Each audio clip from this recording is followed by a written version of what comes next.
आज प्रधानमंत्री डॉक्टर मनमोहन सिंह ने मीडिया को नसीहत दी है। उन्होंने कहा कि मीडिया को संयम बरतने की जरूरत है, मीडिया सनसनी फैलाता है। पीएम ने ये बातें असम हिंसा और उसके बाद के हालात के संदर्भ में कही। तो आज का सबसे बड़ा सवाल यही कि क्या मीडिया सनसनी फैलाता है, क्या पीएम का मीडिया पर आरोप सही है। इन तमाम मसलों पर हम बातचीत करेंगे, लेकिन आज के जो बड़े सवाल हैं वो आपको एक बार फिर से बता दें। प्रधानमंत्री डॉक्टर मनमोहन सिंह ने आज एक लिहाज से आरोप लगाया मीडिया पर। उन्होंने कहा कि मीडिया सनसनी फैलाता है। तो बड़ा सवाल यही है कि क्या पीएम का मीडिया पर आरोप सही है।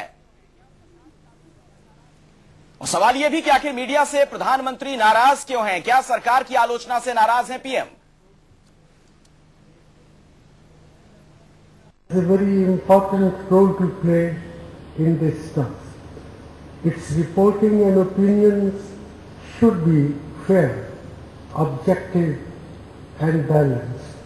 The desire to be sensational should be avoided, even though it is very tempting sometimes. तो प्रधानमंत्री ने जो बातें कही हैं आखिर उसका क्या मतलब है, इसे समझने की कोशिश हम करेंगे। और बड़ा सवाल यही कि मीडिया पर जो आरोप लगाया गया है क्या वो सही है। हमारे साथ खास मेहमानों का पूरा पैनल मौजूद है। कांग्रेस से हमारे साथ जुड़ेंगे हरीश रावत, उनसे बातचीत करेंगे कुछ देर के बाद। लेकिन मीनाक्षी लेखी हमारे साथ बीजेपी की नेता जुड़ गई हैं और वरिष्ठ पत्रकार आनंद प्रधान हमारे साथ स्टूडियो में मौजूद हैं।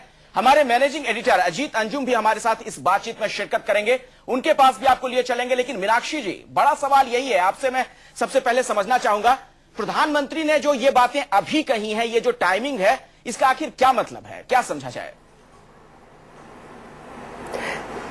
देखिए, टाइमिंग ऐसी है कि ये वो लोग हैं जिन्होंने बाबा रामदेव जैसे लोगों को मारा, संसद की जो बिल्कुल असंसदीय प्रक्रिया के तहत इन्होंने काम किया, जो कि बिना किसी संसद में चर्चा के आरबीआई के माध्यम से पाकिस्तान से एफडीआई को ले आते हैं, जो गेहूं का घोटाला करते हैं, चावल का घोटाला करते हैं, दाल का घोटाला करते हैं, कोयले का घोटाला करते हैं, CWG करते हैं, 2G करते हैं। तो आप इनकी आलोचना ना करें, इनके विपक्ष में कुछ ना कहें, और जो इनके जी में आए किसी ना किसी तरीके से मीडिया पे ये अपना कंट्रोल करते रहे, विपक्ष की बात ना सुने, मतलब किसी भी संवैधानिक संस्था की बात ना सुने। इस तरीके का जो रवैया इन्होंने इतने वर्ष में अपनाया, उसके बाद ये नसीहत देना, वो शायद टाइमिंग जो है उसकी वो गलत है कि ये नसीहत अगर नॉर्मल सर्कमस्टांसेस में या जब सब कुछ ठीक। जी चलिए मीनाक्षी जी, आपके पास मैं लौटूंगा। आनंद प्रधान भी हमारे साथ लगातार बने हुए। आनंद जी, आपको क्या लगता है, प्रधानमंत्री ने जो ये बातें कही हैं क्या ये सही है? कहीं ऐसा तो नहीं कि कहीं पर निगाहें और कहीं और है निशाना?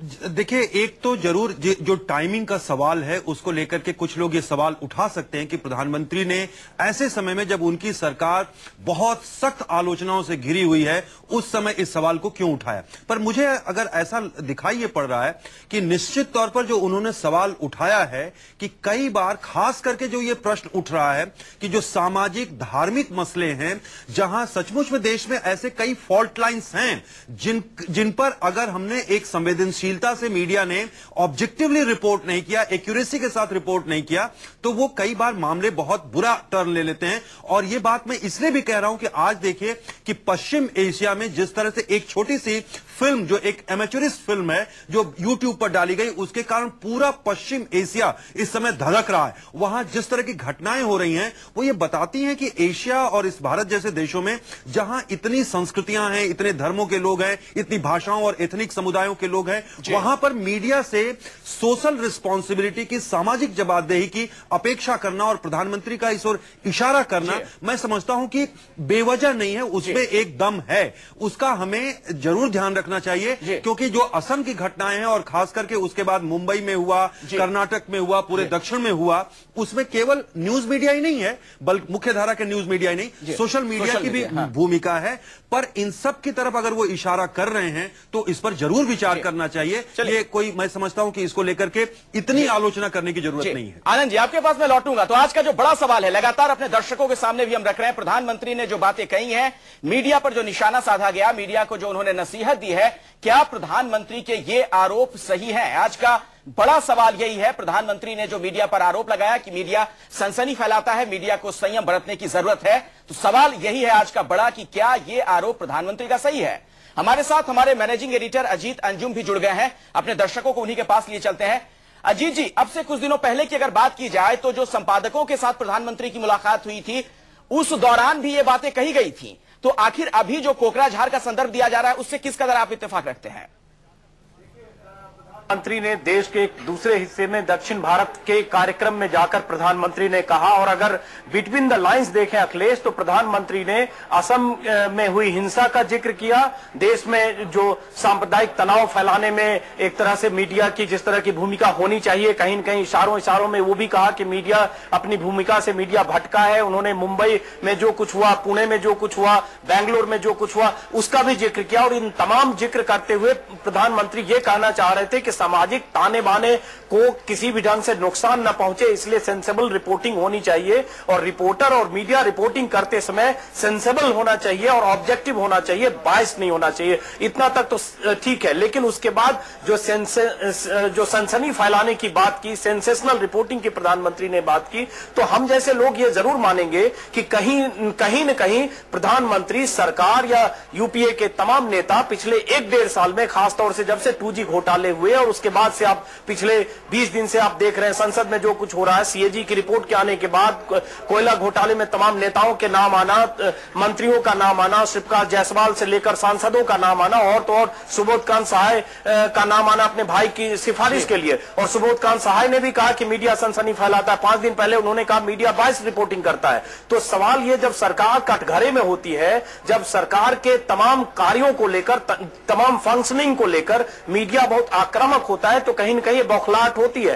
तो आपने ठीक कहा, मैं वही कहूंगा, कहीं पर निगाहें कहीं पर निशाना। इसको सिर्फ ये ना माने क्योंकि हम असम और कोकराझार और पुणे और बेंगलोर की बात करेंगे, तो मैं दर्शकों को बताना चाहूंगा कि उन तमाम मामलों में तो उल्टे मीडिया पर यह इल्जाम लगा एक समुदाय विशेष का। आनंद जी को पता होगा, मुंबई में पूरा हंगामा इस बात को लेकर था, एक तबके ने, एक समुदाय विशेष ने प्रदर्शन इसी बात पर किया कि मीडिया ने रिपोर्टिंग नहीं की, उस ढंग से जो तस्वीर दिखानी चाहिए असम और कोकराझार की नहीं दिखाई, और उसमें न्यूज 24 की ओबी वैन को भी जला दिया गया। इसी यही इल्जाम मीडिया पर उन लोगों ने लगाया। और तमाम उस 20 दिन के दौरान अगर देखें तो मुझे नहीं लगा कि मीडिया ने कहीं संजीदगी खो दी और ऐसी चीजें दिखाई कि प्रधानमंत्री इस तरह से कहे कि मीडिया सनसनी फैलाता है। तो जाहिर है प्रधानमंत्री जब ये कह रहे हैं तो उसके निहितार्थ को हमको ये भी समझना चाहिए कि जो पिछले 6 महीने और 1 साल में जो कुछ हो रहा है, पिछले 20 दिन से जिस ढंग से मीडिया के दबाव में तमाम खुलासे हो रहे हैं, ये बेचैनी, खदबदाहट कांग्रेस नेताओं में है, और उसका एक तरह से कहें तो प्रधानमंत्री के मुंह से उसका प्रकटीकरण है। अखिलेश,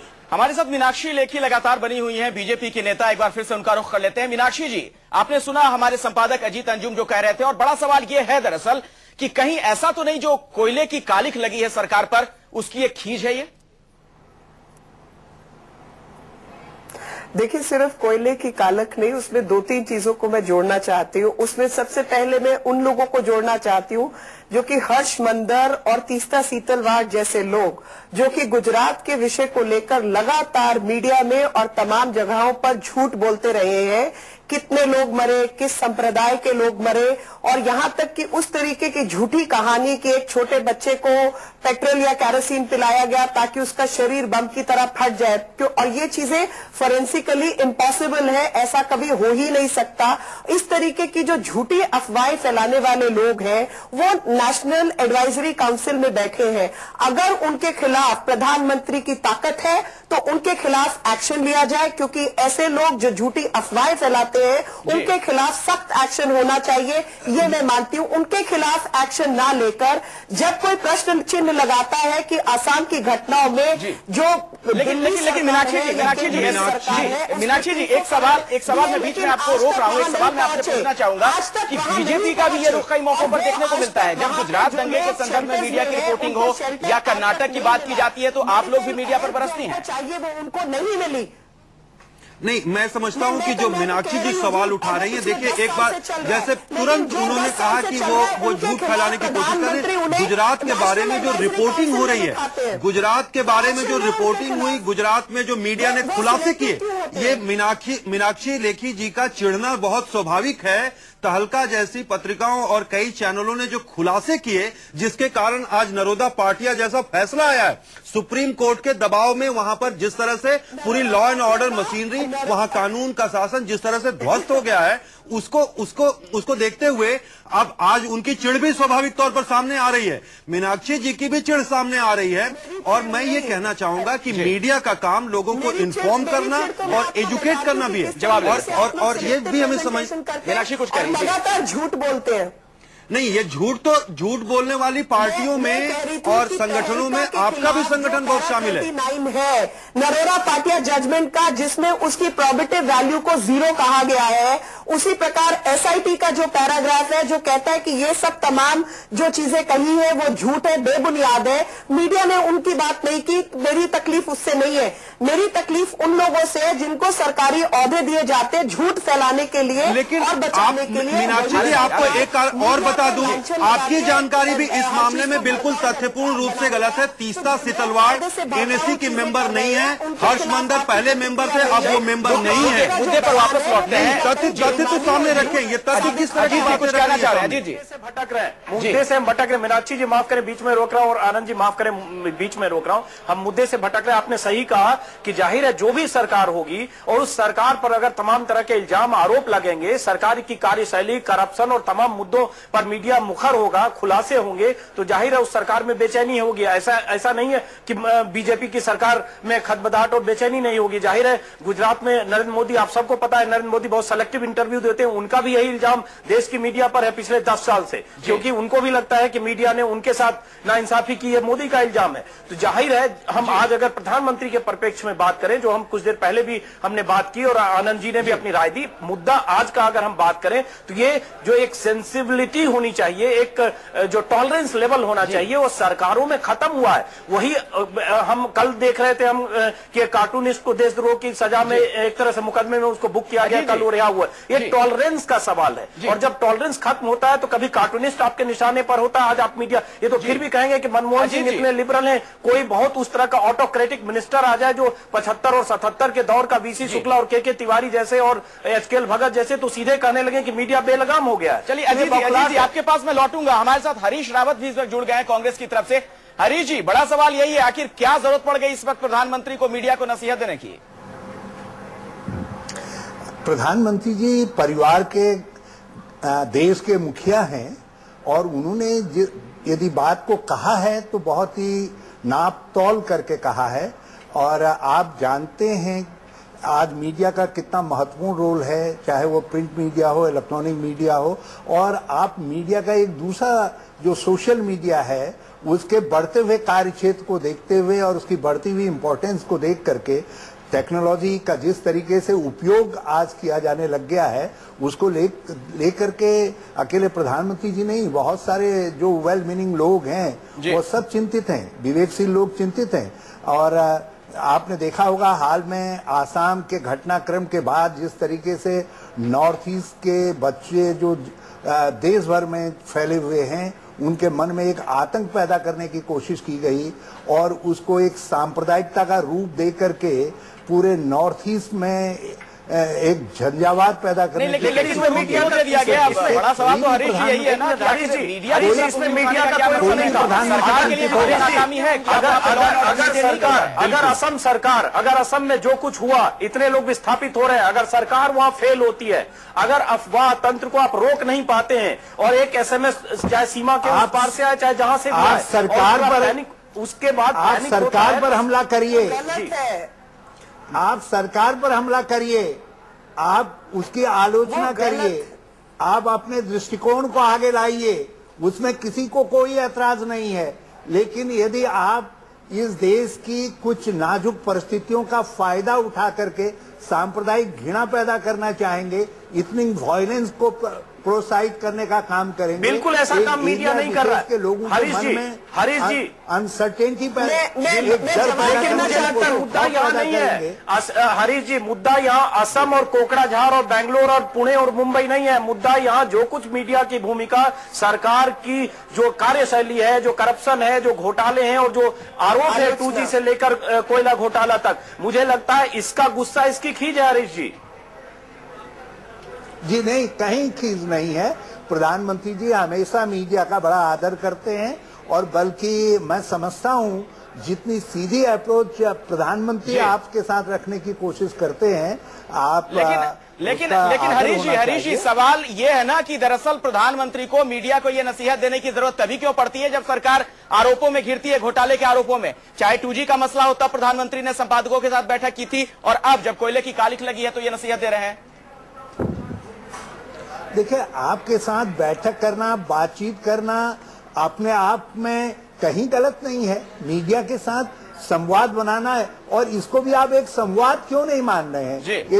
यदि प्रधानमंत्री जी ने ये कहा है कि मीडिया राष्ट्रीय जिम्मेदारी को समझे, आज देश के सामने जो चुनौतियां हैं उन चुनौतियों को आगे देखें और एक पक्ष, सभी पक्षों को आपके पास हम लौटेंगे, आप अपनी बात कहिएगा। प्रधानमंत्री डॉक्टर मनमोहन सिंह ने आज मीडिया को नसीहत दी। उन्होंने कहा कि मीडिया संयम बरते, मीडिया सनसनी फैलाता है, और साथ ही रिपोर्टिंग के बारे में उन्होंने ये कहा कि फेयर, ऑब्जेक्टिव और बैलेंस रिपोर्टिंग हो। ये प्रधानमंत्री ने आज मीडिया को नसीहत दी है। इसी मसले पर हम चर्चा कर रहे हैं। खास मेहमानों का पूरा पैनल हमारे साथ मौजूद है। कांग्रेस से हरीश रावत, बीजेपी से मीनाक्षी लेखी, वरिष्ठ पत्रकार आनंद प्रधान और हमारे मैनेजिंग एडिटर अजीत अंजुम भी इस चर्चा में शिरकत कर रहे हैं। मीनाक्षी जी, ब्रेक के पहले आपने सुना क्या कुछ कहना था हरीश रावत का। उनका यह कहना है कि चूंकि प्रधानमंत्री परिवार के मुखिया हैं, इस नाते उन्होंने ये बातें कही हैं, उसमें कुछ गलत नहीं है और इसे एक संवाद की तरह देखना चाहिए। देखिए, अगर प्रधानमंत्री एक देश के मुखिया हैं और संवाद के तौर पर ये बात कह रहे हैं, तो वापस संवाद सुनने की भी उनमें क्षमता होनी चाहिए। और वापस जो संवाद है वो ये है कि जो लोग देश की सुरक्षा और तमाम तरीके की चीजों को भंग करते हैं, आप उनके खिलाफ कार्रवाई नहीं करते, क्योंकि जिस तरीके की सांप्रदायिक भाषा का प्रयोग कई ऐसे संस्थानों में हो रहा है जहां पर संप्रदायों की मांग है कि इस तरीके की हरकतें ना हो, बावजूद इस तरीके की गौ मांस और पोर्क वगैरह को लेकर जिस तरीके की हरकतें हो रही हैं, उनके खिलाफ आप कार्रवाई नहीं करते। देश की सुरक्षा के खिलाफ जो लोग खिलवाड़ कर रहे हैं, उनके खिलाफ आप कार्रवाई नहीं करते। जो लोग कश्मीर फर्स्ट और डेक्कन फर्स्ट इस तरीके की तमाम वेबसाइट्स करते हैं जो कहते हैं कि हम भारत ऑक्यूपाइड कश्मीर में रहते हैं या भारत ऑक्यूपाइड डेक्कन में रहते हैं, उनके खिलाफ आप कार्रवाई नहीं करते। ओवैसी जैसे व्यक्ति जो कि संसद के अंदर अभद्र भाषा का प्रयोग करते हैं देश की संसद में, उनके खिलाफ कार्रवाई नहीं करते। उन लोगों के समर्थन से आप सरकार चलाते हैं। मीनाक्षी जी, जिस तरह से ये पूरा अपनी राजनीति को आगे बढ़ा रही है, तो यहाँ तो ये साफ कहना चाहिए कि जिन संगठनों के खिलाफ ये कार्रवाई की बात कर रही है, उसी तरह की कार्रवाई विहिप के लोगों के खिलाफ, बजरंग दल के लोगों के खिलाफ भी होनी चाहिए, जो पूरे देश में सांप्रदायिक अशांति फैलाने का काम कर रहे हैं। और आप सब लोग जानते हैं कि किस तरह से हैदराबाद में, कर्नाटक के शहर हुबली में खुद विहिप के और श्री राम सेने के लोगों ने फर्जी तरीके से पाकिस्तान का झंडा फहरा करके वहां सांप्रदायिक तनाव पैदा करने की कोशिश की। तो ऐसी शक्तियों के खिलाफ भी कार्रवाई होनी चाहिए। बिल्कुल कार्रवाई होनी चाहिए, लेकिन मुद्दा यहाँ पर यह है, चर्चा का मुद्दा यहाँ पर यह है, बार बार मीनाक्षी जी इस चर्चा को दूसरी जगह ले जा रही है, क्योंकि इनका खुद का दामन भी इस मामले में मीडिया के साथ जो इनका व्यवहार है इस मामले में बिल्कुल साफ नहीं है। बिल्कुल, मेरा यही सवाल अजीत जी से। अजीत जी, आपने सुना आनंद प्रधान क्या कह रहे हैं, उनका जो इशारा है, मीनाक्षी लेखी तमाम बातें कह तो रही हैं, लेकिन वही सवाल कि जब गुजरात दंगे को लेकर रिपोर्टिंग होती है या कर्नाटक की बात मीडिया की तरफ से कही जाती है तो बीजेपी की तरफ से भी आपत्तियां आती हैं। तो क्या ये सत्ता का खास मिजाज है जो अपनी आलोचना को बर्दाश्त नहीं कर पाता? जो झूठ पाए गए, इसीलिए मैं चाहती हूँ कि ट्रूथ कमीशन सेटअप हो। मीनाक्षी जी, जिन लोगों ने झूठ बोला वो भी उतने ही गुनाहगार है जितना क्राइम करने वाले। मीनाक्षी जी, दोनों के खिलाफ। मीनाक्षी जी, गुजरात पर अभी हम बात नहीं कर रहे हैं, एक मिनट आनंद जी, मैं रोक रहा हूं, माफ करें, गुजरात पे हम भटकेंगे। मैं सीधा सवाल एक हरीश रावत जी से पूछना चाह रहा हूं, क्योंकि प्रधानमंत्री का ये बयान ऐसे मौके पर आया, उन्होंने केरल में कहा, उन्होंने तमाम देश की सांप्रदायिक स्थितियों का हवाला देते हुए कहा। उन्होंने असम से लेकर पुणे और मुंबई में जो कुछ हुआ और बेंगलोर में हुआ उसका हवाला देते हुए कहा कि जो देश में जो एक सांप्रदायिक माहौल है, देश में जो एक सांप्रदायिक सद्भाव का माहौल है, उसको तोड़ने की कोशिश नहीं की जानी चाहिए। इस संदर्भ में उन्होंने मीडिया को नसीहत दी कि मीडिया सनसनी न फैलाए, मीडिया रिपोर्टिंग में एक तरह से संजीदगी बरते। लेकिन मैं हरीश रावत जी से पूछना चाहूंगा, क्योंकि सवाल ये पैदा होता है कि अभी छोटा सवाल हरीश जी, इसका जवाब आप दें कि पिछले 20-25 दिनों में जो कुछ भी हो रहा है, जिस तरह की रिपोर्टिंग हो रही है, जो एक्सपोजे हो रहा है, जिस तरह से खबरें आ रही है, तमाम नेताओं के एक दूसरे से रिश्ते, सांसदों के रिश्ते, चिट्ठियां, मंत्री और शिवकांत जायसवाल से लेकर और प्रधानमंत्री के दफ्तर तक शामिल होने की बात, क्या यहां भी लगता है कि मीडिया अपनी भूमिका नहीं निभा पा रहा है? हरीश रावत जी, मैं आपसे एक काउंटर क्वेश्चन करना चाहता हूं। क्या इस मामले में किसी भी कांग्रेस के नेता ने या सरकार के प्रतिनिधि ने मीडिया के ऊपर कोई आरोप लगाया या कोई बात कही या आपकी भूमिका खड़ा किया? वो आपकी सुबोधकांत सहाय ने आपकी अपनी रिपोर्टिंग सुबोधकांत सहाय ने रिपोर्टिंग है। सुबोधकांत सहाय ने एक बयान दिया कि मीडिया बाइस्ड होकर, पूर्वाग्रह से ग्रसित होकर ऊल जलूल रिपोर्टिंग कर रहा है, तथ्यों से परे हटकर रिपोर्टिंग कर रहा है। वो सुबोधकांत सहाय ये कह रहे हैं जिनकी चिट्ठी सार्वजनिक डोमेन में, पब्लिक डोमेन में है। हरीश जी, उन्होंने एक सेक्शन को कहा कि वो मेरे विचार को, हरीश जी किसी और दिन आपसे इस मसले पर हम चर्चा करेंगे। हरीश जी का जवाब हमारे पास नहीं है। अखिलेश जी, हरीश जी अपना जवाब पूरा कर दीजिए। जी, उन्होंने कहा कि मीडिया ने के एक सेक्शन ने मेरी पूरी बात को नहीं दिया, जो मैं कहना चाह रहा था, जो क्योंकि प्रेस कॉन्फ्रेंस मैंने बुलाई थी उसको देना चाहिए था। देखिए, वो एक उनकी लेजिटिमेट शिकायत थी और वो उस शिकायत का अर्थ ये नहीं है हम मीडिया के विषय में सेल्फ रेगुलेशन के हामी हैं। हम मीडिया को कोई आप सही कह रहे हैं कि मीडिया को भी रखना चाहिए। और बहुत शुक्रिया प्राइम मिनिस्टर ने ब्रॉडर एस्पेक्ट में जी वक्त की कमी है। बहुत बहुत शुक्रिया मीनाक्षी लेखी, आपका बहुत धन्यवाद। अजीत जी और आनंद प्रधान भी हमारे साथ इस चर्चा में बने हुए थे। आप तमाम मेहमानों का बहुत बहुत शुक्रिया।